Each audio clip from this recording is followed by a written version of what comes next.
तुम सुखी रहो, संपन्न रहो, तुम्हारे धन की दिनों दिन वृद्धि होगी।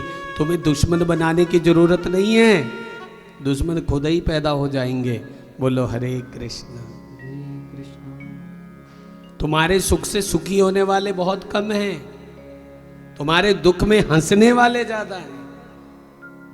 तो इसलिए सुनो, पड़ोसी ने उसको नीचा दिखाने के लिए, उसको मारने के लिए प्रेत साधना की, एक प्रेत को सिद्ध कर लिया। बोले तू एक काम कर, मेरे पड़ोसी को जाके मार दे, आज उसका कलेजा काट के ले आ। और प्रेत जो है वो रात्रि में बलवान हो जाता है। तो रात्रि को 11 बजे के बाद, 12 बजे के बाद 2-3 बजे तक प्रेत का समय होता है। इसलिए इंसान रात में सोता है और भूत प्रेत रात में जागते हैं। बोलो गोविंद भगवान की। और जैसे उस प्रेत को भेजा तो उसके आंगन में गौ माता बंधी हुई थी, और आने वाले किसी भी अशुभ या प्रकृति में कुछ विकृति आने वाली होती है तो गौ माता को सबसे पहले आभास हो जाता है। देखना, कभी धरती पे भूकंप आने वाला हो तो गौ और बैल को सबसे पहले आभास होता है, कुत्ते बिल्ली को आभास हो जाता है, बंदर को आभास हो जाता है कुछ बुरा होने वाला है।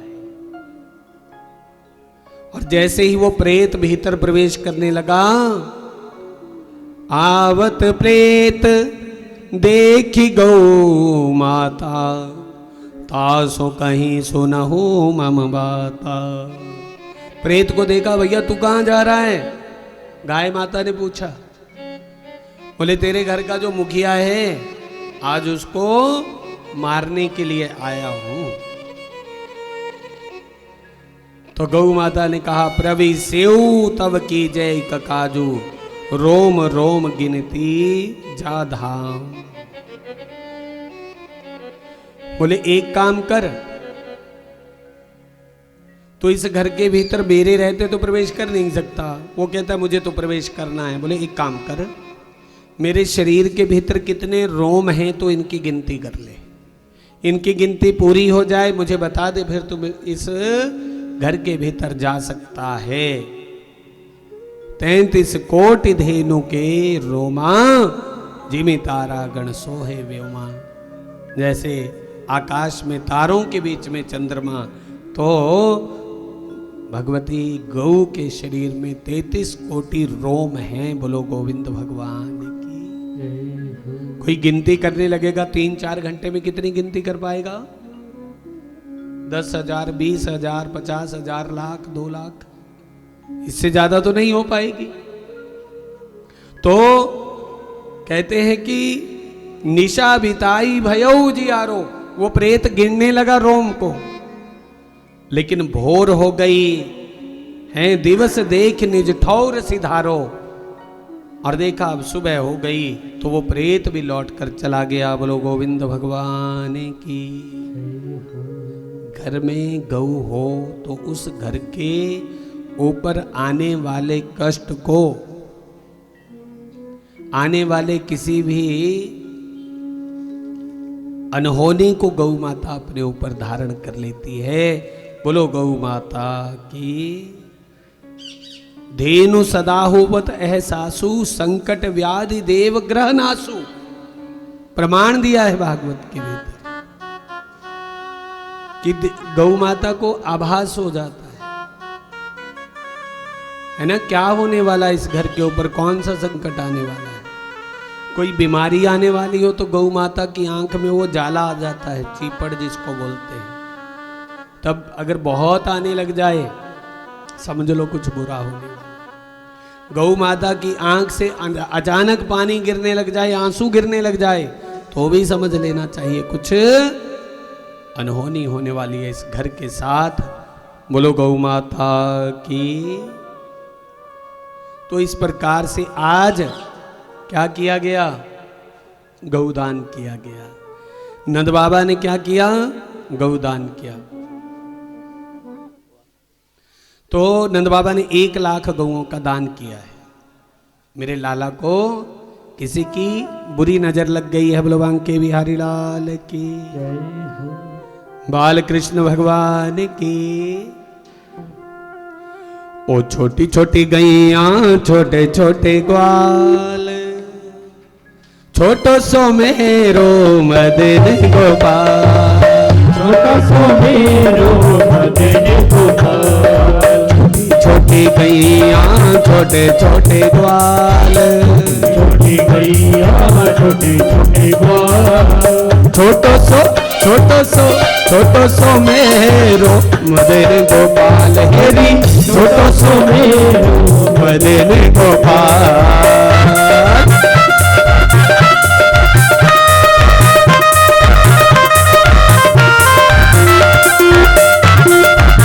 ताली हाथ उठा के बिहारी लाल की।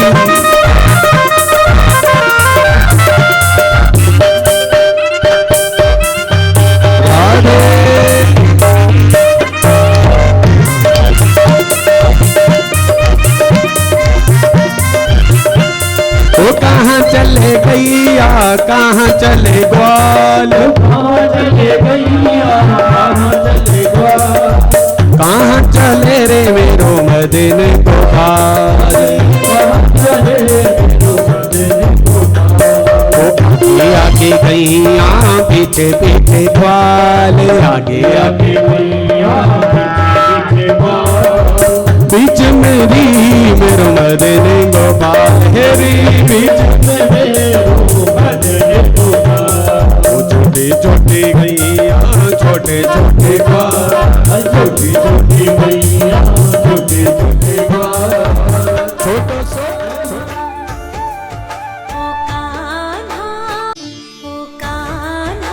मेरो मदन गोपाल।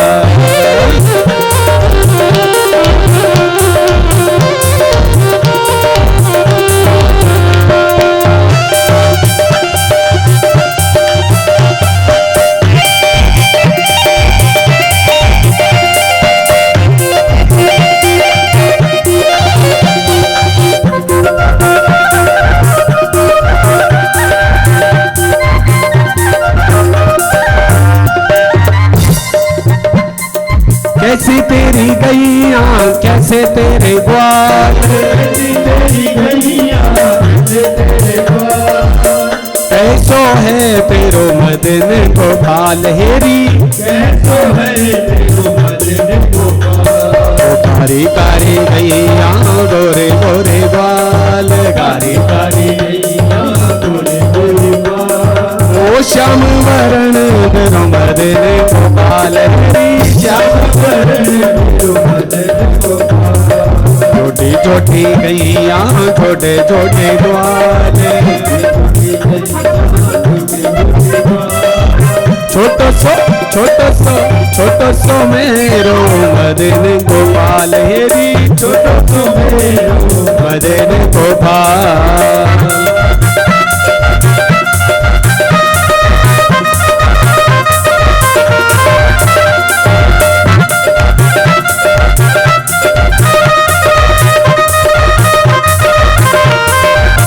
हरि बोल, जय हो।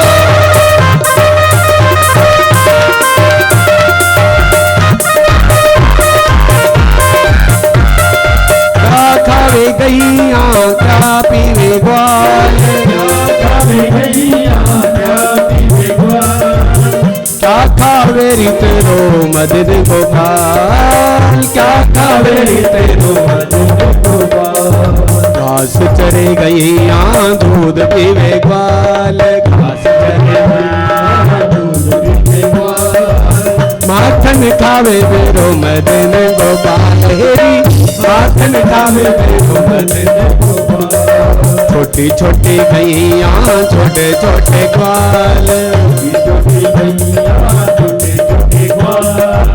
छोटो सो मेरो मदन गोपाल, हेरी छोटो सो मेरो मदन गोपाल। हेरी छोटो सो मेरो मदन, हेरी छोटो सो मेरो मदन गोपाल।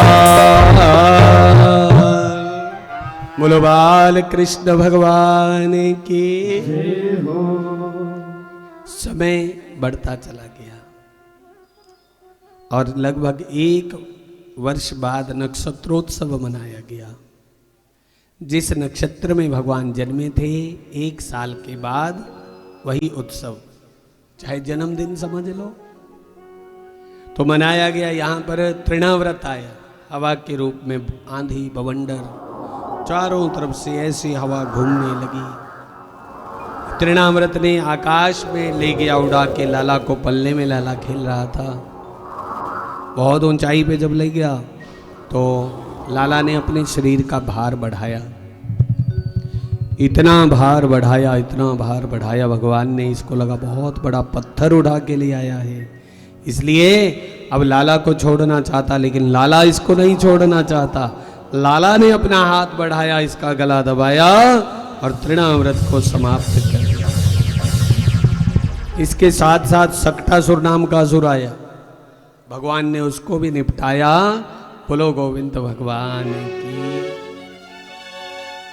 और उसके बाद लगभग 2 वर्ष की अवस्था होने को आई, अभी तक लाला का नाम नहीं रखा था।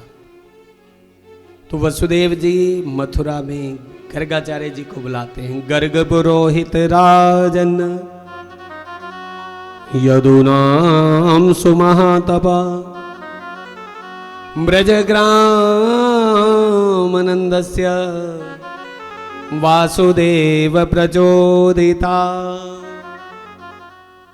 गर्गाचार्य जी से कहा, मेरे पुत्र का तुम नामकरण संस्कार करके आओ। अब सुनो, ये गर्गाचार्य जी ठहरे यदुवंशियों के पुरोहित। अब ये नामकरण संस्कार करने ब्रजगोकुल में आवेंगे तो फिर लाला पकड़ा जाएगा कि ये वसुदेव का छोरा है। इसलिए गर्गाचार्य जी ने समझाया तो कहा, गुरुदेव गुप्त रीति से यमुना किनारे झोपड़ा बनाओ, उधर कर दो ना। तो नंद बाबा से मिले, नंद बाबा ने व्यवस्था बनाई बढ़िया सुंदर, और यमुना जी के किनारे जो देखो पूजन का कार्य था वो तो नंद बाबा से पूरा करा दिया। बोलो हरे कृष्ण। और अगला कार्य अब लालाओं का नामकरण संस्कार। देखो जो वसुदेव की दूसरी पत्नी रोहिणी, ये भी ब्रजगोकुल में रहती थी, हैं? तो सातवें का आकर्षण योग माया के द्वारा रोहिणी के गर्भ के भीतर कर दिया गया था। वो बालक भी पैदा हुआ था। तो आज रोहिणी और यशोदा दोनों छोरे लेके अपने अपने गर्गाचार्य जी के पास जा रही थी। अच्छा, रास्ते में चलते चलते दोनों ने अपने छोरे बदल लिए। बोलो हरे कृष्ण। और क्यों बदले? बोले जेड़े बाबे को जा रही है नाम रखाने, उन्होंने कुछ आंदा भी है कि एवं ही है। माताओं को भी परीक्षा लेने में बड़ा मजा आता है? छोरे बदल के पहुंच गई, कुटिया के भीतर बैठी और गर्गाचार्य जी ने गौर से देखा, यशोदा जो तेरी गोद में है ये छोरा तेरा नहीं है। यशोदा हैरान हो गई, बोले पहचान गया, मतलब जानता है सब कुछ है। तो अयम ही रोहिणी पुत्रो रवियन सूर्यदाम गुणई आख्यास्यते राम इति बलाधिक्यम बलम विदु। अयम ही रोहिणी, ये तेरा पुत्र नहीं, ये रोहिणी का पुत्र है। सुहृद जनों को रमण कराने के कारण ये राम कहे जाएंगे। एक नाम राम होगा और इतना बलवान होगा, एक नाम बल होगा। संगठन करता होने के कारण इनका नाम बलराम होगा। बोलो बलराम महाराज की। और जो रोहिणी की गोद में था, रोहिणी से कहा, रोहिणी तेरी गोद में जो छोरा ये तेरा नहीं है, ये है यशोदा वाला। शुक्लो रक्तस्तथा पीत इदानीं कृष्णतां गतः प्रागयं वासुदेवस्य क्वचित् जातस्तवात्मज। शुक्लो रक्तस्तथा पीत, कभी इसका वर्ण शुक्ल हुआ, सफेद हुआ, कभी इसका वर्ण रक्त हुआ, लाल हुआ, कभी पीत वर्ण हुआ है ये। और अब के कृष्ण वर्ण है, इसलिए तेरे छोरे का नाम कृष्ण होगा। बोलो बाल कृष्ण भगवान की। जय हो। अब तक जो बेनाम था उसको नाम क्या मिला? कृष्ण मिला। तो प्रागयम वासुदेवस्य क्वचित जातस्तवात्मजा, पहले यही वसुदेव का पुत्र भी हुआ है और अब के ये तुम्हारा हुआ है, तो एक नाम इसका वासुदेव कृष्ण भी होगा। और हे नंद बाबा, तुम्हारे पुत्र के गुण और कर्मों के अनुसार इतने नाम होंगे जिनको मैं भी नहीं गिन सकता। और जो अब तक बेनाम था उसको नाम किसने ने दिया? गर्गाचार्य जी ने दिया। और क्या नाम दिया है? बोल के दिखाओ, क्या नाम दिया? कृष्ण।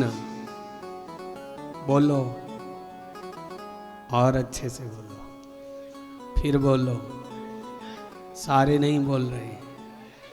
कृष्ण कृष्ण कृष्ण। हाँ, कृष्ण कहने से तर जाएगा,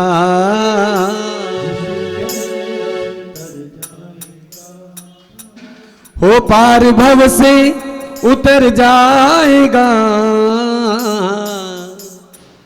हाँ, कृष्ण कहने से तर जाएगा, कृष्ण कहने से तर जाएगा। ओ कृष्ण, ओ कृष्ण कहने से तर जाएगा, कृष्ण कहने से तर जाएगा। पार भव से उतर जाएगा, पार भव से उतर जाएगा, कृष्ण कहने से तर जाएगा, कृष्ण कहने से तर जाएगा। हरि बोल।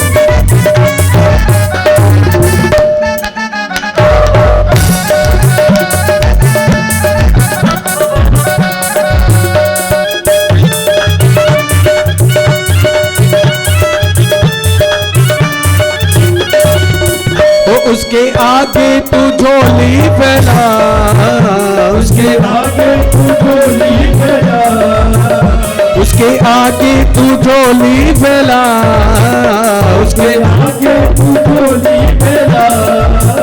दाता झोली को, वो दाता झोली को भर जाएगा, दाता झोली को भर जाएगा। वो कृष्ण कहने से तर जाएगा, कृष्ण कहने से तर जाएगा।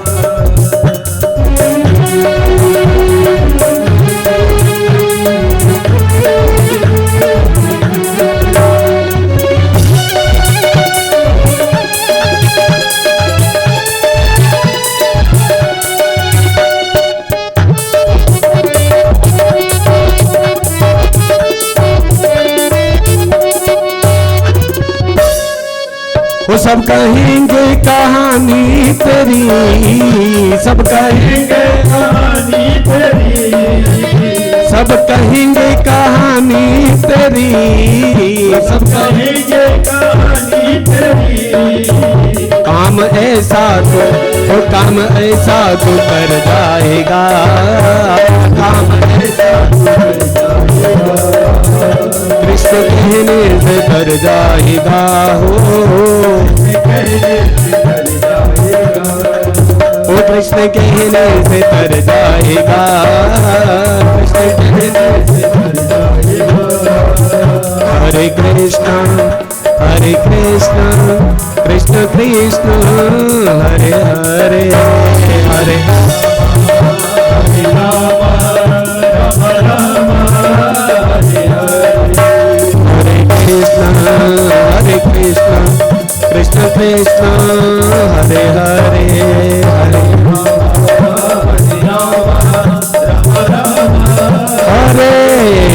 हरे। बोलो बाल कृष्ण भगवान की जय हो। तो नामकरण संस्कार हुआ और कृष्ण नाम मिला है। यशोदा मैया कहने लगी, गर्गाचार्य जी टेवा भी देख लेते हो थोड़ा बहुत? गर्गाचार्य जी बोलने लगे, हाँ माता देख ही लेता हूं। चल लगा जरा मेरे छोरे का टेवा। क्या ग्रह बोलते हैं, अब हर माता बहन बेटी हर पिता जानना चाहता है क्या बनेगा बड़ा होके। है ग्रह लगाए गए, रोहिणी नक्षत्र में जन्म हुआ है भगवान का, वृक्ष राशि है, चंद्रमा उच्च राशि का है, पक्ष कृष्ण था, रात्रि में जन्म हुआ है, और वर्ण काला है।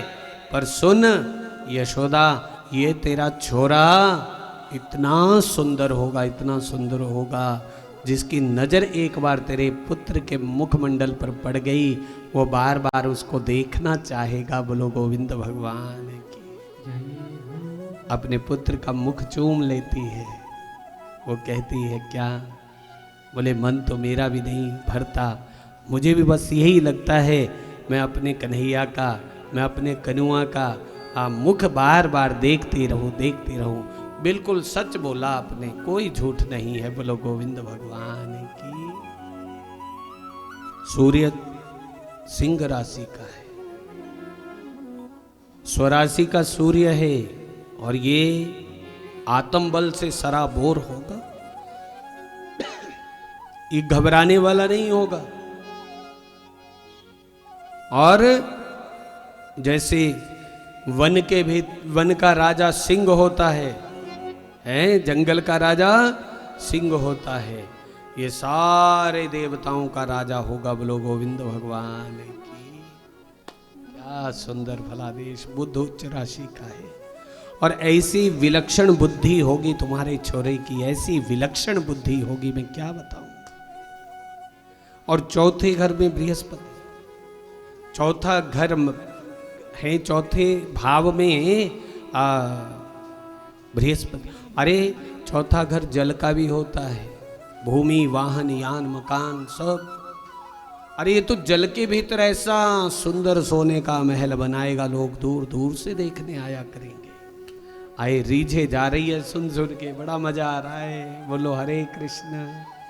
अच्छा क्यों अच्छा ना लगे भाई, अभी है 2 बरस का, ये करेगा मेरा छोरा। रीझ जा रही है सुन सुन के यार। और गृहस्थ जीवन का पालन आज तक किसी ने ऐसा नहीं किया हुआ होगा जैसा शुक्र इसका बैठा है? और शनि न्याय का देवता है, और ये न्याय प्रिय होगा तेरा छोरा, अधर्मियों का विनाश करने वाला होगा, और धर्म के लिए ये अपनी मर्यादा तक छोड़ने में नहीं हिचकिचाएगा। बोलो गोविंद भगवान की। और इस प्रकार से एक एक करके सब ग्रहों का फलादेश हुआ। और ग्रह कितने होते हैं? 9। 8 का फलादेश हो गया, 1 ग्रह बच गया। यशोदा कहती है भले ही गुजरी हूं पर पढ़ी लिखी हूं थोड़ी सी, अपने साइन कर लेती हूं मैं। हाँ ऐसे मत समझना। 9 ग्रह होते हैं, बता दूंगा कहां गया। तो गर्गाचार्य जी कहने लगे देवी जी वो थोड़ा गड़बड़ है, 1 ग्रह तो सुनो भगवान जी का भी खराब है। और वो कौन सा था? बोले राहु, वो नीच राशि का होके 7वें भाव में बैठा था। क्या भल होगा इसका, जल्दी बताओ फटाफट। जीव तालु सूखने लगा यशोदा मैया का। मेरे छोरे का 1 ग्रह भी कैसे खराब हो सकता है, हैं? अरे तेरे छोरे के इस नीच 7वें में बैठने से क्या फल होगा कि तेरे घर में बहुएं इतनी आएंगी, बहुओं की लाइन लग जाएगी। बोलो बंके बिहारी लाल की। इतनी शादियां होंगी। लंबे सांस ले छाती पे हाथ धर के। गर्गाचार्य जी जो बात सबसे पहले बतानी चाहिए थी सबसे बाद में बता रहे हो। 1 छोरा बहुएं ज्यादा आएंगी तो मेरे से जैसा ज्यादा किस्मत वाली सास और कौन होगी। बोलो हरे कृष्ण। अब सासुओं को पूछ के देख लो, बहुएं सा आने देंदियां कि नहीं आने देंदियां है? ਮੁੰਡੇ ਨੂੰ ਹੀ ਨਹੀਂ ਰੱਖਦੀਆਂ ਤੁਹਾਡੇ ਕੋਲ, ਮੁੰਡੇ ਨੂੰ ਲੈ ਕੇ ਨਿਕਲ ਜਾਂਦੀਆਂ। ਅਸੀਂ ਨਹੀਂ ਰਹਿਣਾ ਪਿੰਡ ਦੇ ਵਿੱਚ, ਅਸੀਂ ਤਾਂ ਸ਼ਹਿਰ 'ਚ ਜਾਣਾ। ਬੋਲੋ ਹਰੇ कृष्ण, है कि नहीं? तो बड़ा प्रसन्न हुई यशोदा मैया। बोलो गोविंद भगवान की।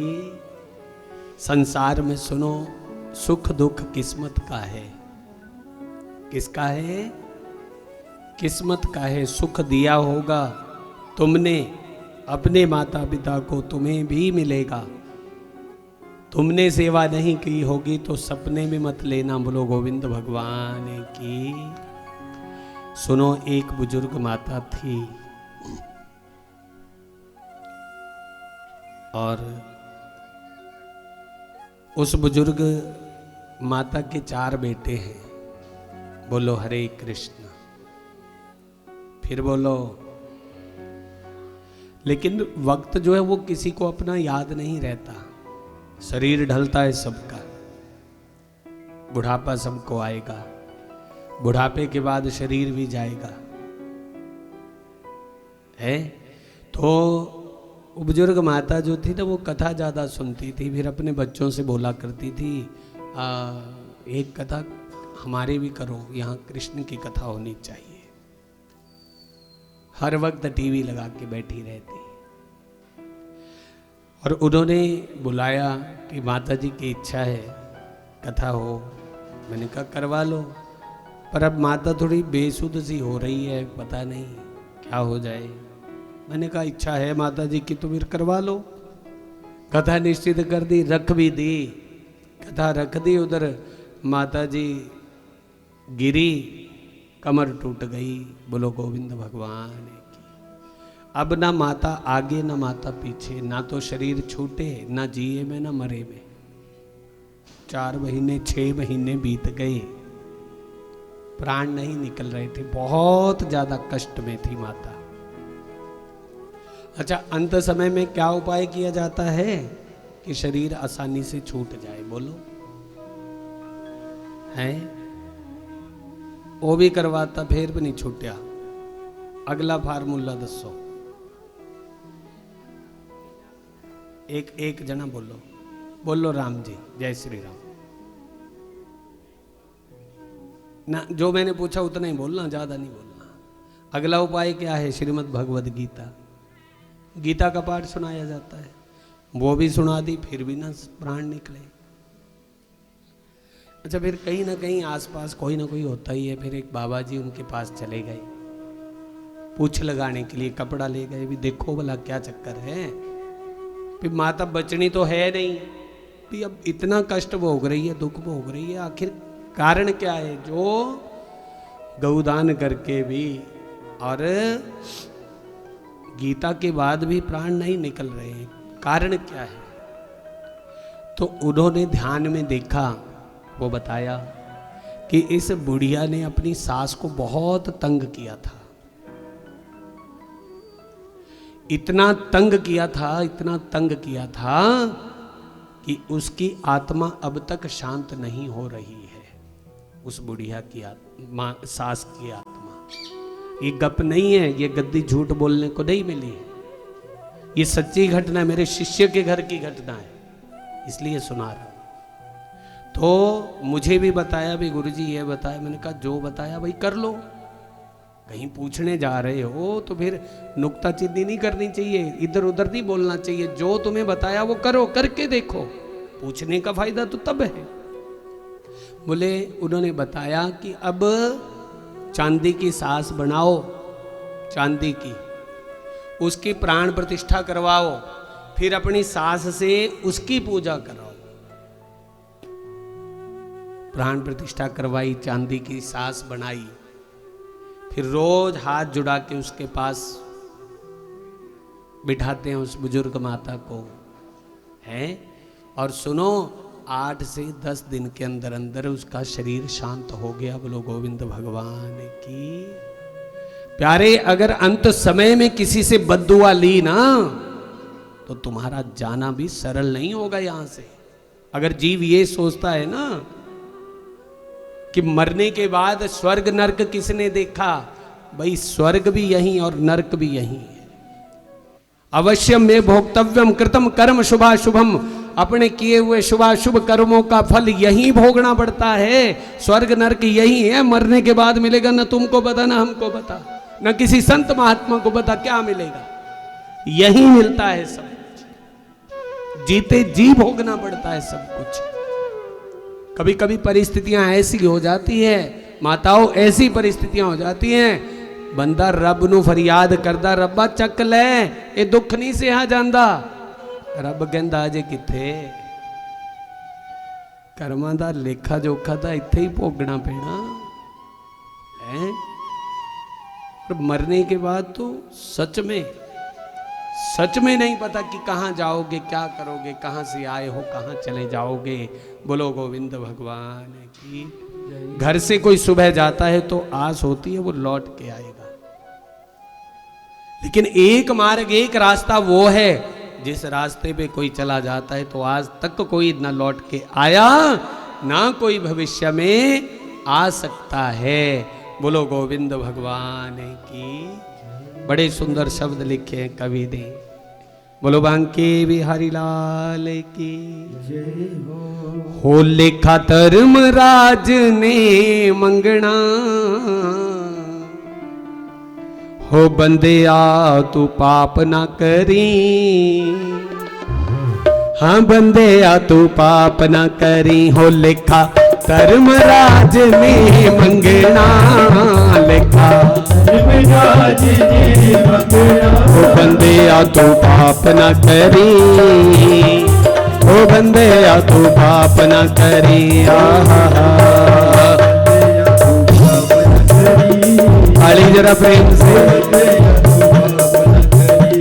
तिया पुत्र ना होने तेरे, तिया पुत्र ना होने तेरे, तिया पुत्र ना होने तेरे, तिया पुत्र ना होने तेरे। पुत्रां दा मान ना करी, ओ बंदे आ तू पाप ना करी। आहा बंदे आ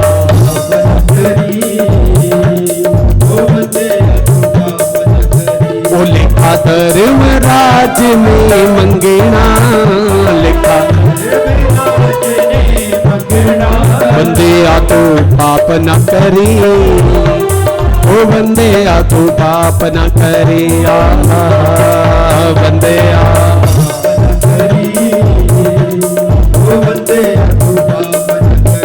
साढ़े तीन हथ तरपी तेरी, साढ़े हथ तरपी तेरी, जगीरां दा तू मान न करी, ओ बंदे आ तू पाप न करी।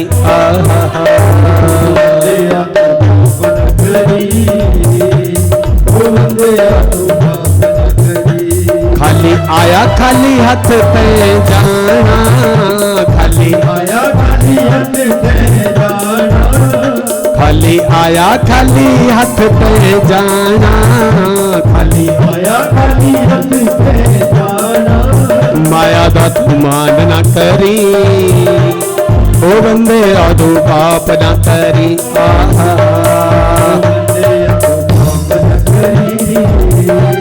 ओ बंदे आ तू लिखा धर्मराज ने मंगना, लिखा धर्मराज ने मंगना, बंदे आ तू पाप न करी, ओ बंदे आ तू पाप न करी।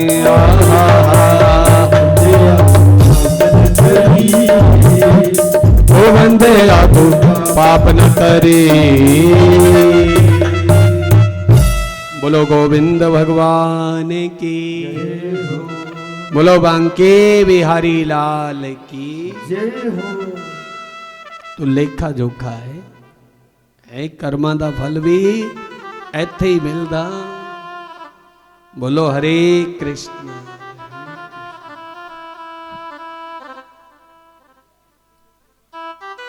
बहुएं ज्यादा होंगी,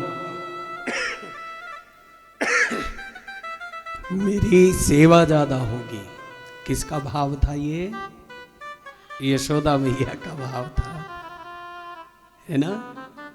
तो जैसे किसी माँ का इकलौता बेटा था, बड़े दुखों से कष्टों से उस माँ ने अपने बेटे को पाला, बड़ा किया, पढ़ाया लिखाया, और दोनों माँ बेटा बैठे थे और माँ ने कहा, बेटा बड़ी रोटियां बनाई मैंने तेरी, अब मेरे से नहीं बनती, अब तेरा ब्याह कर देना चाहिए। बोलो हरे कृष्ण। तो बेटे ने भी कहा, माँ ठीक बोलती है तू, अब शादी कर दो। और शादी कर दी, ब्याह कर दिया। और बहू भी बड़ी अच्छी थी, संस्कारी घर की थी। बोलो हरे कृष्ण। और बहू ने कहा, दूसरे दिन, माता जी रसोई कहाँ है? और माता जी ने कहा, बोले बेटा सारी जिंदगी तुझे ही करना है, और अभी तो तेरे हाथों की मेहंदी भी नहीं सूखी, तू आराम कर ले 2-4 रोज। और बस मां के वो शब्द जो थे वो गड़बड़ कर गए। बहू को आराम की ऐसी लत लगी, ऐसी लत लगी, सुबह 9-10 बजे उठती है। बोलो हरे कृष्ण। और महीने 3 बीत गए, ब्याह हुए। पहले बेचारी मुंडे दियां रोटियां बनाती थी, थेपड़ दी थी, हुण बहू दियां भी बनानियां पैंदियां है।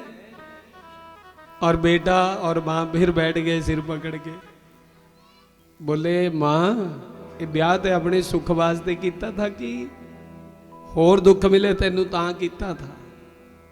तो मां बोलने लगी, बोले बेटा करा तो मैं सुख को ही था, पर क्या करूं अब। बोले गल सुन माता, एक नुस्खा है फार्मूला, देख लेंदे बरत के, क्या पता भला काम आ जावे। अच्छा मां तू झाड़ू लांदी लांदी सवेरे साडे कमरे दे विच आ जाई, बाकी रौला मैं आपे ही पा लेना। बोलो हरे कृष्ण। हरे कृष्णा। सवेरे दे 10 बज रहे थे, अजय मैडम उठी नहीं थी, सोई भी है।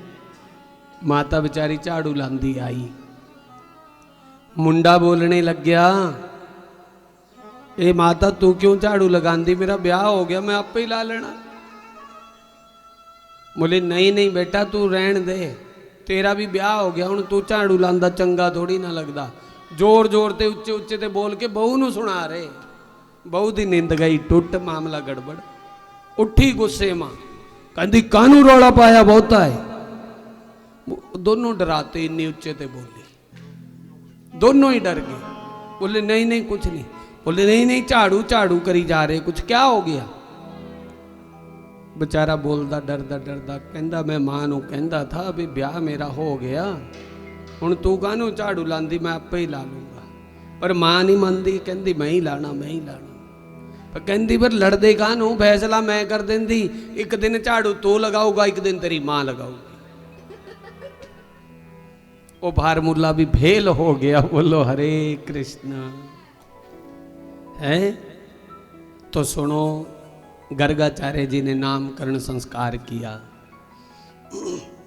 कभी भी घर में सुनो संत ब्राह्मण आवे और पूजा कराने आए तो फिर तो कहना ही क्या, ऐसे भी आए तो कभी जूठा मुंह कराए बिना नहीं भेजना चाहिए। बोलो हरे कृष्ण। तो यशोदा बोलने लगी, मेरे बेटे का नामकरण संस्कार किया है आपने, अब इसलिए आप एक काम करो। बोले क्या?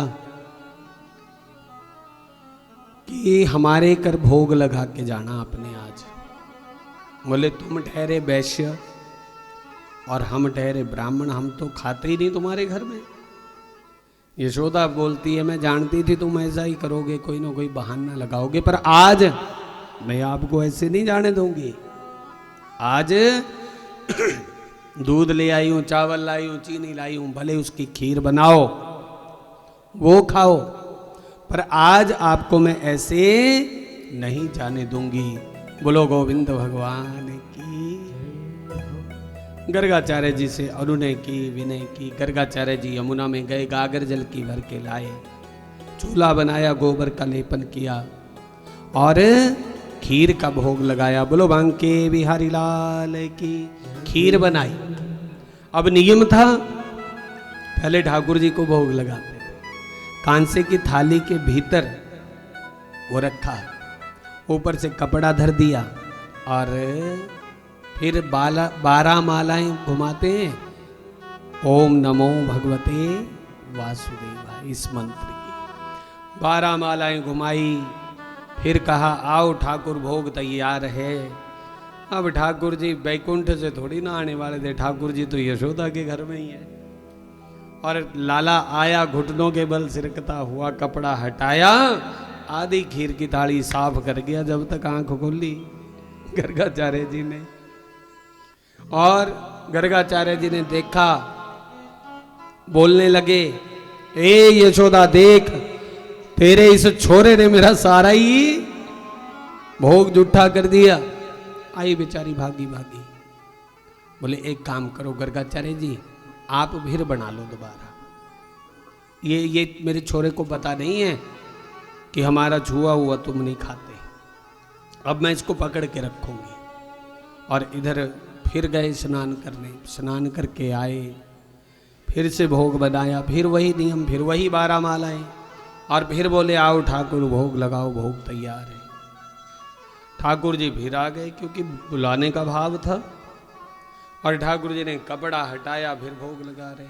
अरे ओ, मुंह से इतना ही निकला, यशोदा भी नहीं बोलने दिया। इतने में लाला ने मुंह के ऊपर हाथ धरते बोले चुप, एवं ही रौला पाई जाता है।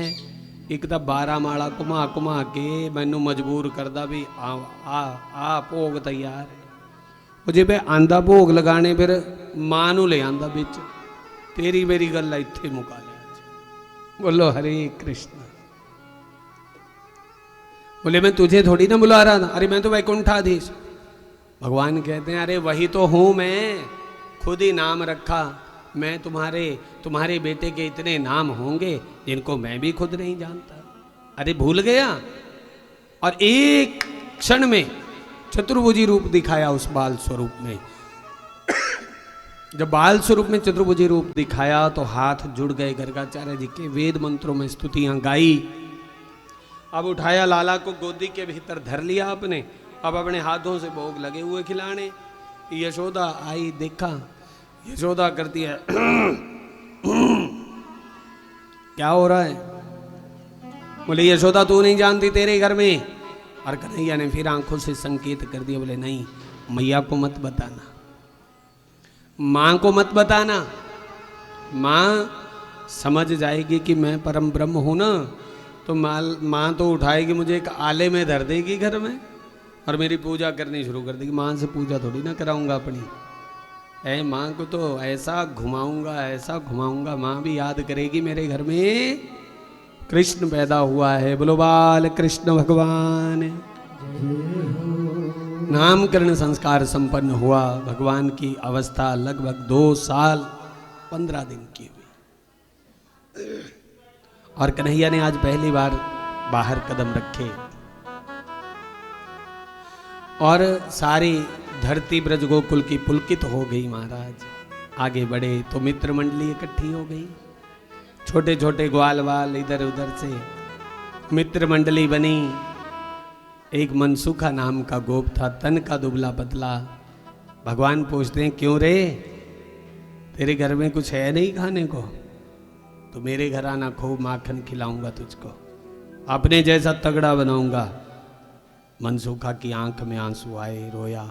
मनसुखा कहता है अगर तेरे घर का माखन मेरी किस्मत में होता तो नंद बाबा के घर में मेरा जन्म नहीं हो जाता है? मैं ठीक हूं जहां पे हूं, मुझे संतोष है, मुझे प्रसन्नता है। हमारे घर में एक गाय है, वो पाव भर दूध देती है, माँ उसको बेचती है। कभी 1 मुट्ठी आटे की मिलती तो कभी 2 मिलती है। अरे कभी मुझे भूखे सोना पड़ता तो कभी माँ को सोना पड़ता है। तो ये लाला, तो अपना तेरा पिता जो है ना गांव का मुखिया है, जमींदार है, तेरे घर में कभी नहीं है पर मेरे घर में है। तो लाला को लगा इसको बड़ा दुख लग गया। एक काम करते हैं, हम मंडली बनाएंगे अपनी, खूब कमाएंगे, खूब खाएंगे। क्या खाएंगे? बोले माखन और क्या। कभी मेरे घर में, कभी श्रीदामा के घर में, कभी मधुमंगल, कभी मनसुखा के घर में है। तो और मेरे घर से श्री गणेश होगा, मैं अपने घर से करूंगा शुरू। हम माखन चोरी करेंगे। बोलो गोविंद भगवान की। मंडली बन गई। मंडली का नाम रखा चौरी विद्या प्रचार प्रसार मंडली। बोलो हरे कृष्ण। और लाला को प्रधान बना दिया गया मंडली का। अपने घर से श्री गणेश हुआ है। लाला ने कहा चलो फिर मेरे घर में पार्टी करें आज। और आज माखन खाय लुटाय सुमितन दे दे कपिन खवावई। फोड़त मटके दूध दही के आदि उत्पात मचावई। ओहो, अब तो सारे ब्रज गोकुल में हल्ला होता है महाराज। लाला ने अपने घर में माखन आज खूब खाया, खूब लुटाया। और उसके बाद पकड़ा न जाए, जब तक यशोदा मैया आई तब तक सारे घर की सफाई कर डाली। बोलो गोविंद भगवान की। तो इस प्रकार से आज माखन चुराया अपने घर के भीतर, लेकिन पकड़ा नहीं गया कन्हैया। और फिर अगला दिन आया, कन्हैया ने मिट्टी का ढेला उठाया और मुंह के भीतर धर लिया। दाऊ भैया ने देख लिया, बलभद्र बलराम ने देख लिया और यशोदा मैया के पास चुगली लगा दी। कन्हैया ने मिट्टी खाई, मैया आई। अब कन्हैया को सबक सिखाना चाहती है मैया। और मैया ने हाथ में लिया डंडा और चली है कन्हैया के पीछे।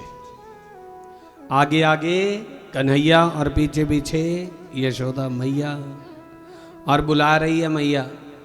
क्या कहती है? हो उरे आ जावे सामने के आ, तू चोरी करना किथों सीखया। उरे आ जावे सामने के आ, चोरी करना किथों सीखया। उरे आ जावे सामने के आ, तू चोरी करना किथों सीखया। उरे आ जावे सामने के आ, तू चोरी करना किथों सीखया। एक दीना हो श्यामा अंदर बड़िया, छीका तोड़ के थल्ले गिराया। सारा ही माखन मुँह विच पाया। चंड मार के थप्पड़ मार के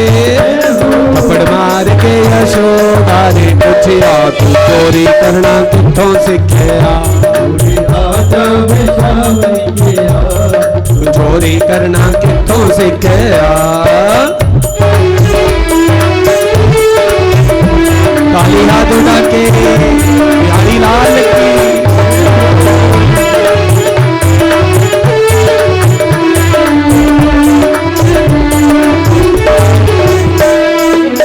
एक दिना क्षमा में ते खाई।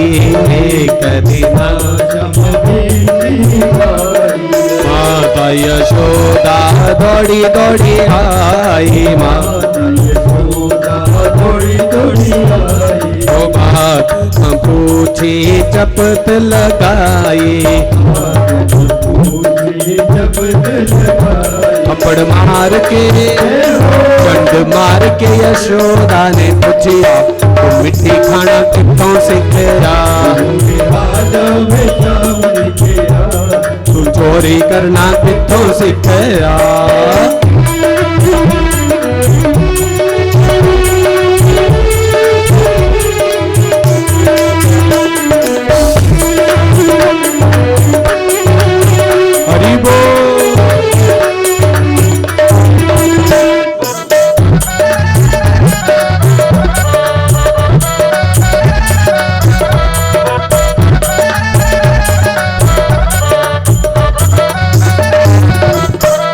ओ श्यामा ने जब मुँह ना खोला, ओ श्यामा ने जब मुँह ना खोला, देख सबका दिल ये डोला, देख सबका दिल ये डोला, देख सबका दिल ये डोला, देख सबका दिल ये डोला। हूँ करता कुछ ना बोला, हूँ करता कुछ ना बोला। ओ थप्पड़ मार के कोई चंड मार के, थप्पड़ मार के यशोदा ने पूछा तू मिट्टी खाना किथों सीखया, राजा विश्राम लिखया तू चोरी करना किथों सीखया, पूरे आजा विश्राम लिखया तू चोरी करना किथों सीखया, पूरे आजा विश्राम लिखया तू चोरी करना किथों सीखया।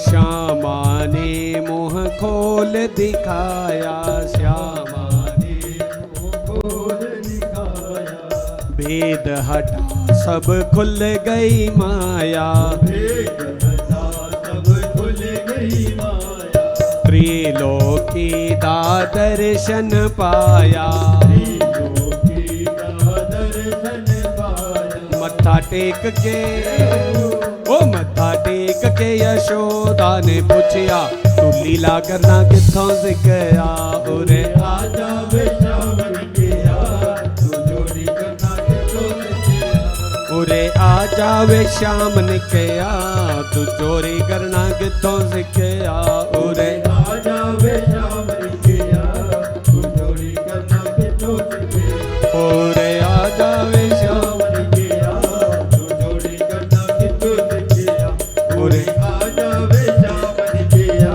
तू चोरी करना किथों सीखया। बोलो गोविंद भगवान की।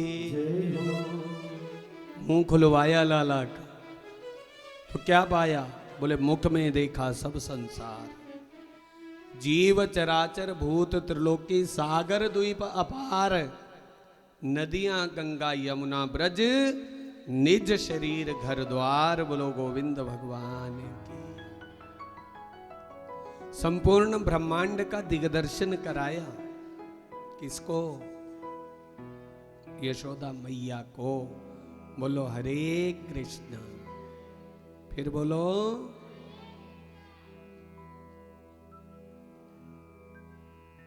यशोदा आई तो लाला का मुंह खुलवाने को थी, लेकिन अपना ही मुंह खोल के बैठ गई। आंख भी खुली मुंह भी खुली, कन्हैया ने तो बंद कर लिया मुंह अपना, पर मैया कहीं चली गई, हो गई। क्योंकि माया का जो पर्दा था वो हटाया भगवान ने, वो आवरण हटाया। जब संपूर्ण ब्रह्मांड को देखा तो अवाक सी रह गई, मुंह भी खुला ही रह गया। कन्हैया बुला रहा है मैया मैया मैया, कहाँ मैया तो ब्रह्मांड में पहुंची है। फिर माया का पर्दा गिराया, जैसे ही पर्दा गिरा फिर से एकदम बोल कन्हैया मिट्टी क्यों खाई। कन्हैया कहता मैं नहीं खाई, मुंह खोल के दिखाऊं। एक बार गलती कर ली, मुंह खुलवा के लाला का, अब नहीं खुलवाना चाहती। बोलो हरे कृष्ण। तो संपूर्ण ब्रह्मांड का दिग्दर्शन कराया है।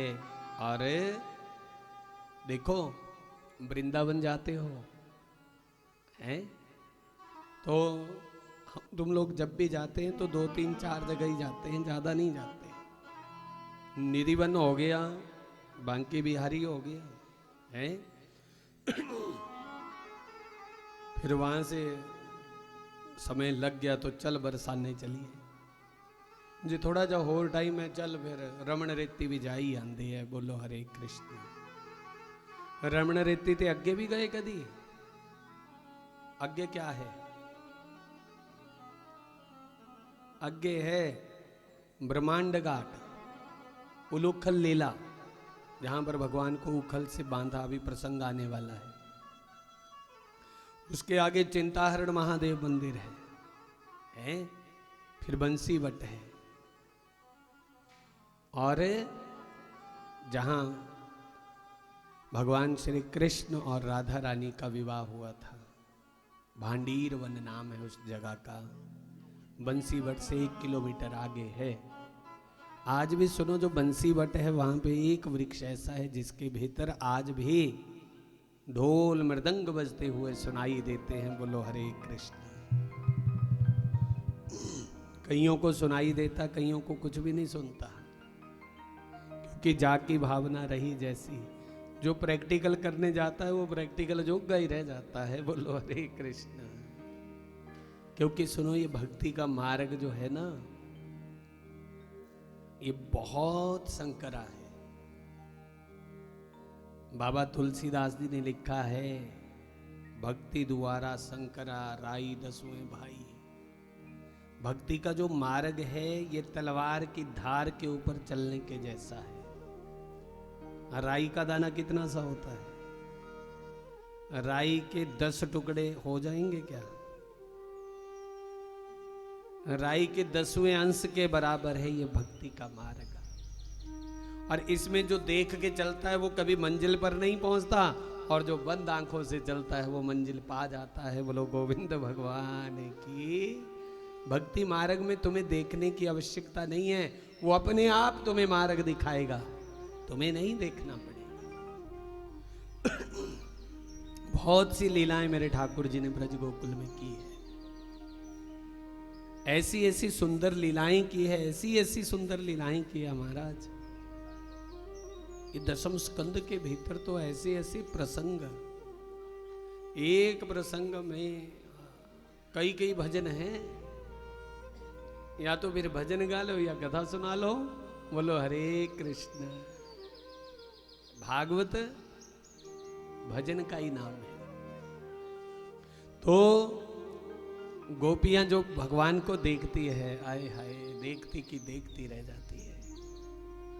अब तो सुनो, कोई गोपी जो एक बार कन्हैया को देख लेती है, बस नींद भूख प्यास सब खत्म। और चित्त कहां? हर वक्त नंद के घर में रहता है। बस नंद का लाल, वो नंद का छोरा, बस एक बार दिख जाए तो जन्म जन्मांतरों की भूख प्यास मिट जाए। बोलो गोविंद भगवान की। दर्शन की आस लगी रहती है। और जो ज्यादा प्रेम करती है गोपी, कन्हैया उसको सताता भी बड़ा ज्यादा है। बोलो हरे कृष्ण। एक गोपी 3 दिन से कोशिश कर रही थी कन्हैया दिख जाए, दिख जाए। जब भी वो आते कन्हैया छिप जाता।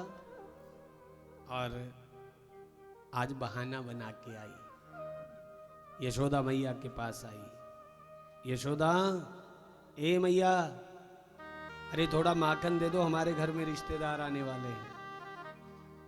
क्यों तेरे घर में माखन नहीं है? और तांक झांक पूरे घर की कर रही है। अच्छा, तू घर को क्या झांक रही है? माखन लेने आई है कि कुछ देखने आई है? कौन पूछ रहा है? यशोदा। बोले माखन लेने आई हूं। अच्छा, उधर देखना, दरवाजे के पीछे पड़ा है, मटकी रखी है। और कन्हैया ने वहां पे जाके काम कर दिया, मटकी ही बदल डाली। बोलो बांके बिहारी लाल की। मटकी बदल डाली। और जैसे ही दरवाजे के पास वो गोपी पहुंची, ध्यान से सुनना, आगे कन्हैया पैरों का नूपुर बजाता हुआ गोपी को संकेत में पूछ रहा है, बोले कित्थे चली? और गोपी बोलती, आई तेनू देखने से नखे नू मैं, तेनू देखे बिना मैनू चैन नहीं आंदी। अच्छा, आई कैसे? घर से कैसे भेजा? बोले बहाना बना के आई हूं माखन का। कन्हैया बोलता है दरवाजे के पीछे रखी है मटकी, ले ले जितना चाहिए। और सुनो, हाथ डाला, देखा नहीं मटकी में क्या है, हाथ डाला मटकी के भीतर और नजर टिकी हुई थी कन्हैया के ऊपर, और माखन लिया, बोले ले लिया, बोले इतने से हो जाएगा, बोले हाँ हो जाएगा। कन्हैया कहता थोड़ा खा ले, भोग लगा ले इधर ही। खा गई, एक पेड़ा खा गई, और कन्हैया कहता है थोड़ा और खा ले, फिर दूसरी बार निकालती।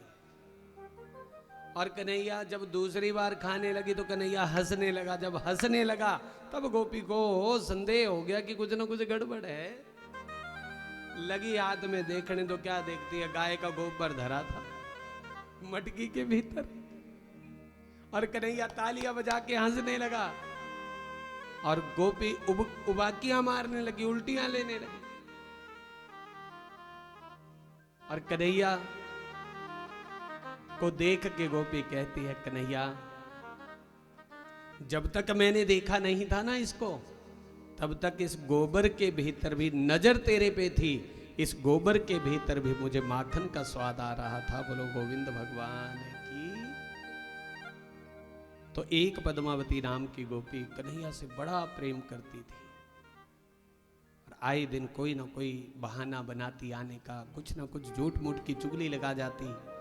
तो कन्हैया ने कहा बाकी तो ब्रज गोकुल सब बढ़िया चकाचक है, बस एक पद्मावती थोड़ी टेढ़ी है। और पद्मावती के छोरे को बुलाया, बात सुन, तेरी माँ को सीधा करना है आज। बोले क्यों, क्या हो गया? बोले आए दिन मेरे घर में मेरी माँ को पढ़ा देती है कुछ ना कुछ आके। आज तुम्हारे घर में श्री गणेश होगा, आज तुम्हारे घर में माखन खाएंगे, खूब छोड़ेंगे ही नहीं कुछ भी। तो ध्यान रखना जरा अपनी मम्मी का क्या करती है। ओहो, और ये झूठ मूठ की चुगली लगा के आई थी, और इसको भी पता है पद्मावती को आज आएगा वो, पर मैं घर में रहूंगी तो नहीं आएगा। और वो भी 16 श्रृंगार कर रही थी, सज धज रही थी जैसे शहर जाना हो मथुरा की तरफ।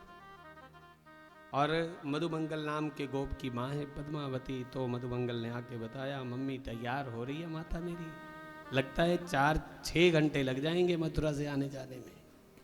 कन्हैया कहता है पूरे घर का हुलिया ना बदल दिया तो मेरा नाम भी कन्हैया नहीं है। बस जैसे ही वो निकले तो बस बता देना, सारी मंडली लेके धावा बोल देंगे आज।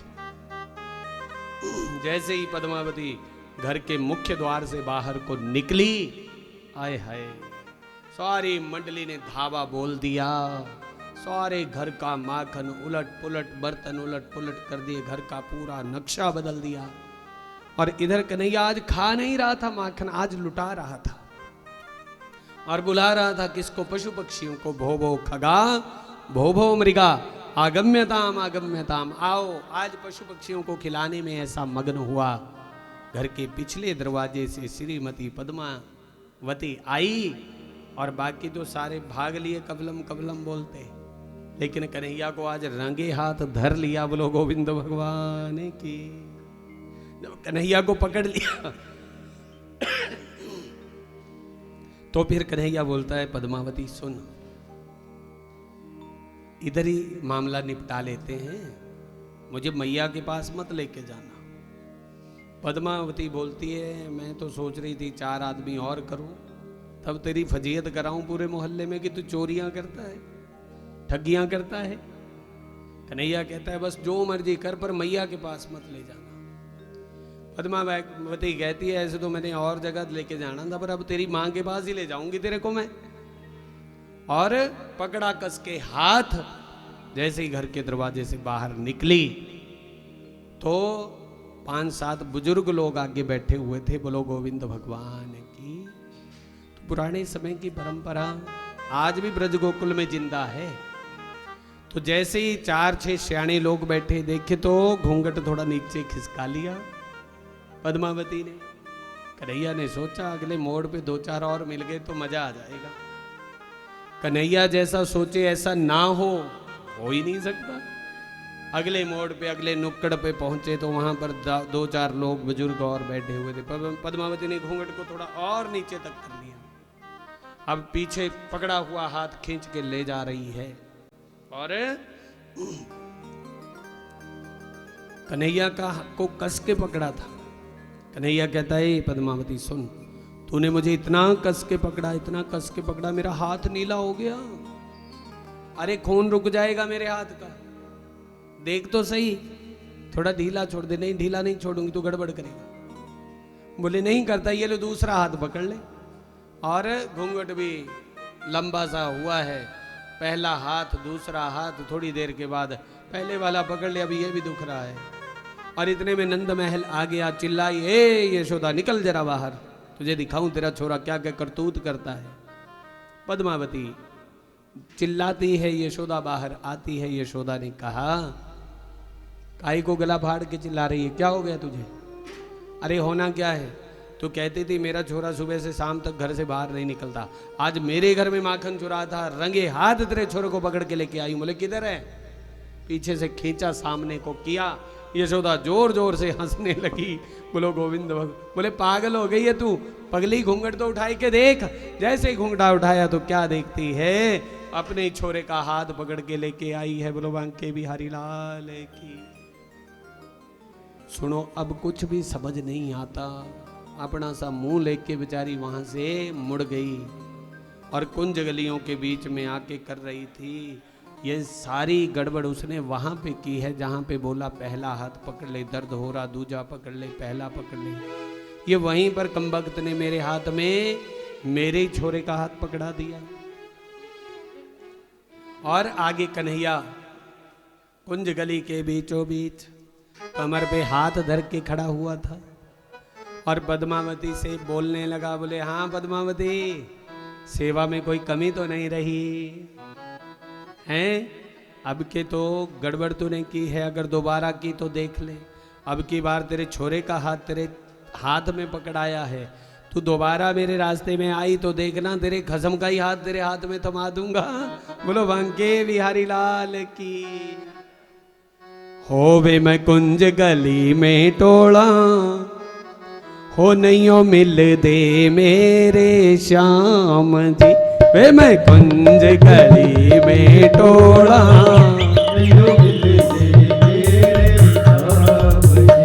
नहीं हो मिल दे मेरे श्याम जी, नहीं हो मिल दे मेरे श्याम जी, नहीं हो मिल दे मेरे श्याम जी, नहीं हो मिल दे। गाइए वे मैं टोला टोला टोला, नहीं हो मिल दे मेरे श्याम जी।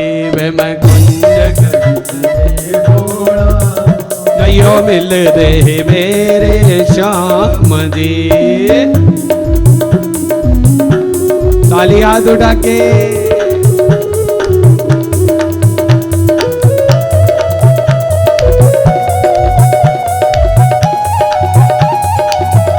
श्री राधे।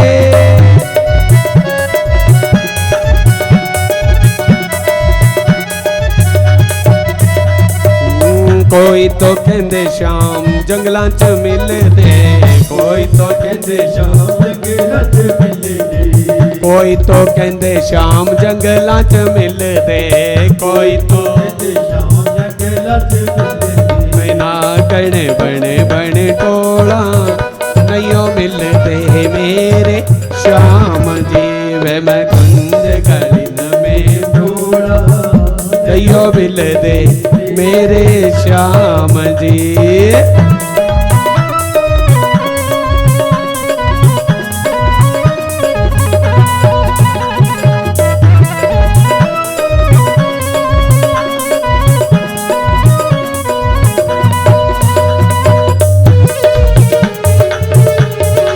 हरि बोल। कोई तो कहंदे श्याम जल विच मिलदे, कोई तो कोई तो कहंदे श्याम जल विच मिलदे, कोई तो कहंदे श्याम जल विच मिलदे। मैं मछली, मैं मछली, मैं मछली बन बन टोला, नहीं हो मिलदे मेरे श्याम जी।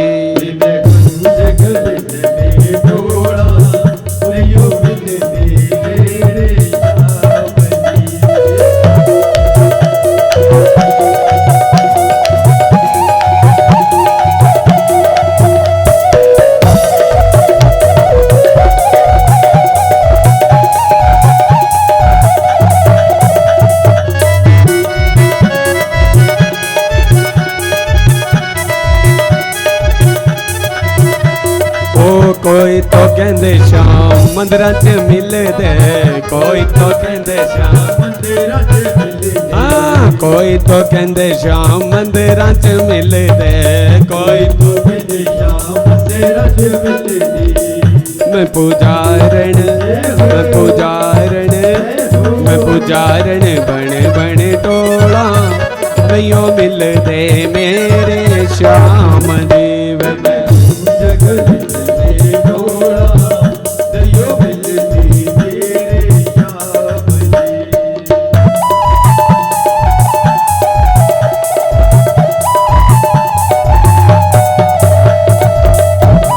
हरि बोल।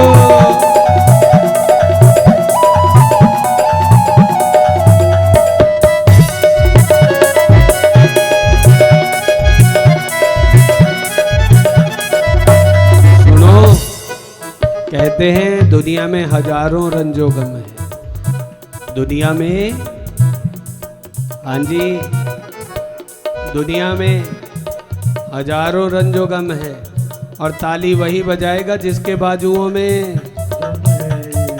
हैं वो तालियां बजाने पड़ोसी बुलाने क्या। चक्को हाथ ऊंचे जरा। कोई तो कहंदे श्याम कथा च मिलदे, कोई तो ओ कोई तो कहंदे श्याम कथा विच मिलदे, कोई तो कहंदे श्याम कथा विच मिलदे। वे मैं श्रोता बन बन टोला, नैयो मिलदे मेरे श्याम जी। वे मैं कुंज मिलदे टोला, नैयो मिलदे मेरे श्याम जी। ओ नैयो मिलदे मेरे श्याम जी, नैयो मिलदे मेरे श्याम जी।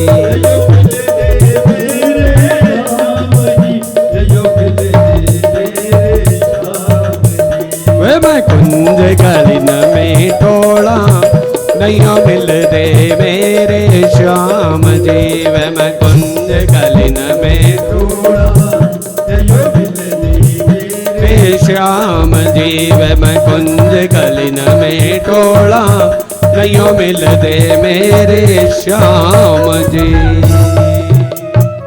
बोलो बांके बिहारी लाल की, बिहारी लाल की। सुखदेव स्वामी जी वर्णन करते हैं, परीक्षित, एक दिन भगवान ने फिर अपने घर में उत्पात मचाया। आज यशोदा मैया ने रंगे हाथ पकड़ा कि लोग कहते थे वो सुनती नहीं थी, पर आज कहने लगी लाला मैंने सबकी बातें सुनी, कभी नहीं माना कि तू गड़बड़ करता है। आज तुझे ऐसा सबक सिखाऊंगी, चोरी करनी कहां से सीखा तू। और लिया यशोदा मैया ने उखल के साथ खड़ा कर दिया, उखल के साथ खड़ा हो गया। ले आई रस्सियां घर से, लेकिन जब गांठ देने की बारी आती है ना, पेट के ऊपर बांधना चाहती थी उखल के साथ, तो रस्सी 2 अंगुल छोटी पड़ जाती है। बोलो हरे कृष्ण। सारे घर की रस्सियां लगा दी, लेकिन कन्हैया को बांध नहीं पाई। सुनो, ठाकुर जी को बांधने के लिए रस्सी चाहिए क्या? क्या चाहिए? प्रेम रूपी रज्जू चाहिए, प्रेम रूपी रस्सी। प्रेम रूपी बंधन में कन्हैया बंध जाता है, संसारी रस्सी भगवान को नहीं बांध सकती। सारे ब्रज गोकुल की रस्सियां जोड़ दी पर नहीं बंधे। फिर छोटा सा टुकड़ा बरसाना से आया, राधा रानी के यहां से, और जैसे और रस्सियों से मिलाया, तब जब गांठ दी यशोदा ने, तब कन्हैया प्रेम रूपी रज्जू में बंधा है। बोलो गोविंद भगवान की। गृह कार्यों में व्यस्त यशोदा मैया, कन्हैया ने उखल को झटका दिया, उखल उखाड़ दिया, तो वृक्ष यमलार्जुन उनके बीच में से निकला और दोनों वृक्षों को झटका दे के गिरा दिया। 2 दिव्य देहधारी पुरुष निकले, कन्हैया से कुछ बतियाए और आकाश में उड़ते हुए चले गए। बिना आंधी तूफान के वृक्ष गिरे। देखो है ना, आज भी वो छोटा सा उखल है, आज भी वो सुरक्षित है ब्रज गोकुल के भीतर। बोलो हरे कृष्ण। तो यहाँ पर परीक्षित ने भी पूछा ये कौन थे, तो ये कुबेर के अनुचर थे, नलकुबर इनका नाम था, और हिमालय में गंगा के पवित्र प्रवाह में प्रविष्ट होकर तरुण नारियों के साथ ये क्रीड़ा कर रहे थे। नारद जी आए, नारद जी का आगमन हुआ तो स्त्रियों ने तो वस्त्र अलंकार धारण किए, नारद जी को देख के दोनों धूर्त लंपट वैसे ही पड़े रहे, क्योंकि इनको संपत्ति का मद था कि हम कुबेर के अनुचर हैं। और नारद जी ने विचार किया कि प्रिय विषयों को भोगने वालों की बुद्धि को हास्य हर्ष कुलीनता इतना नष्ट नहीं करती जितना संपत्ति का मद करता है, और ऐसे धूर्त लंपट को सीधा करने के लिए दरिद्रता सबसे बड़ा उपाय है। तुम दोनों ने वृक्षवत आचरण किया है, जाओ तुम वृक्ष की योनि को प्राप्त हो जाओ, श्राप मिला। तो दोनों ने कहा मुक्ति कब मिलेगी? बोले द्वापर युग में भगवान कृष्ण का अवतार होगा और कृष्ण भगवान के द्वारा तुम मुक्त हो जाओगे। आज भगवान ने दोनों को मुक्त किया। बोलो बांके बिहारी लाल की।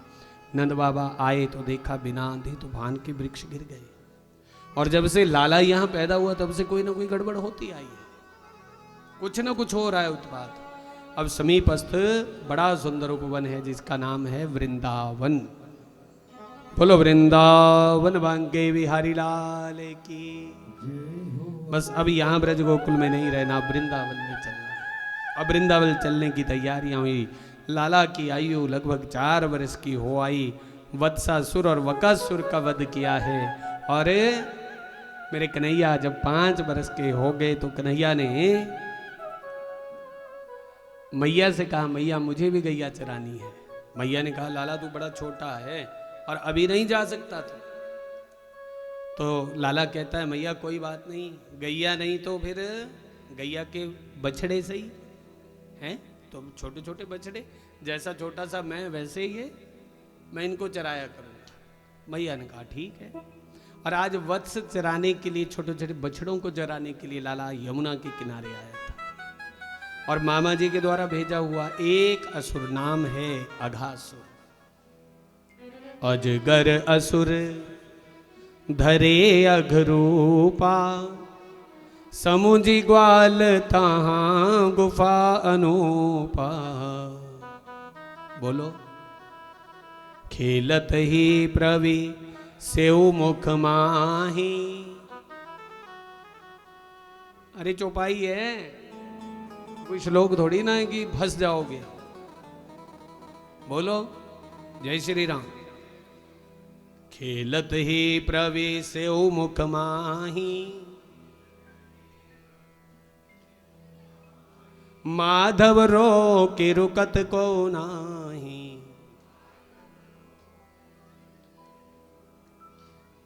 ग्वाल बाल संग गयो गोपाला, हाहाकार मच्यो ते काला।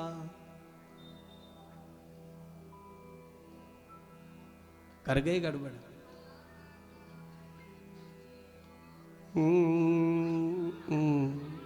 टोन जी मिला दो और क्या है। सुनोगे ध्यान से तो बोल पाओगे, जब सुनने में ध्यान इधर उधर हो जाता है तो क्या बोला समझ में। अच्छा सुनो, सुनने वाले को क्या बोलते हैं? उच्चे नाल बोलो हैं। मैनू सुन रहा सोता, क्योंकि जे सावधानी ना रखे तो श्रोता क्या बन गया? सोता बन गया। कदी श्रोता लिखिया?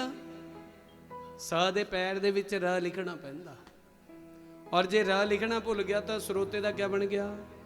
सोता। है कि नहीं? तो इसलिए सुनो, श्रोता को बहुत सजग रहना पड़ता है। बोलने वाला सही बोल रहा है, गलत बोल रहा है, अगर श्रोता सोता बन गया वो भी सोचता टाइम पास करो बस, छड्डो परे, कानू मत्था मारी जाना, इन्होंने तो सोए रहना, उठना तो है नहीं। बोलो हरे कृष्ण। इसलिए श्रोता बनना औखा है और सोता बनना बड़ा ही सौखा है। श्रोता को बड़ा सजग रहना पड़ता है। जैसे एक मूर्तिकार ने मूर्ति बनाई वशिष्ठ देव की, पित्तल की मूर्ति 10 किलो की, प्रदर्शनी में रख दी। बनाने वाला कहता है दोनों मूर्तियां 10 किलो 10-10 किलो की, एक मूर्ति की कीमत 500 रुपये और दूसरी की 5000। बड़े बड़े पारखी चले महाराज, बास वाले सब तो पहले असी देख दिया, असी दसूंगे केड़ी 500 वाली है तो केड़ी 5000 वाली है। लो जी, बास वाले भी सारे जोर लगा लिया, कोई नक पकड़ के देखे भी टेढ़ी तो नहीं लगी, क्योंकि बनाने वाले ने इको ही सांचे च बनाया। वो कहता भी कोई फर्क नहीं है, दोनों हू बहू देखने च एक बराबर, एक रत्ती का भी वजन दे विच कोई फर्क नहीं है। फिर भी एक दी कीमत 500 ते दूजी दी 5000 है।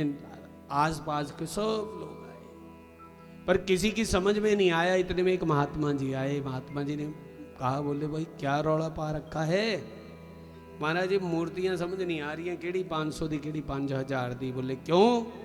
बोले मूर्ति बनाने वाला बोलदा भाई एक मूर्ति 500 दी दूजी 5000 दी, वजन बराबर है, इक्को जी, हाँ इक्को जी शक्ल है। महात्मा जी बोलने लगे, हटो पीछे। एक सुतली उठाई, धागा उठाया, बटा दिया, कान में डाला, इधर से इधर निकल गया। महात्मा जी ने कहा ये है 500 रुपये वाली। फिर सुतली पकड़ी, फिर बटा दिया, फिर दूसरी मूर्ति के कान में डाला, अब के वो इधर नहीं निकला, अब वो भीतर चला गया। बोले ये है 5000 रुपये वाली। बोलो गोविंद भगवान की। जो इधर से इधर निकाल दे वो सस्ता है, वो है सोता, और जो सुन के भीतर उतार ले वो है। तो क्या बनना है? मिट्ठू भी बोल रहा है श्रोता बनना, सोता ना बनो। आई बात समझ में? बोलो हरे कृष्ण। तो ग्वाल बाल संग गयो गोपाला, हाहाकार मचे उतई काला।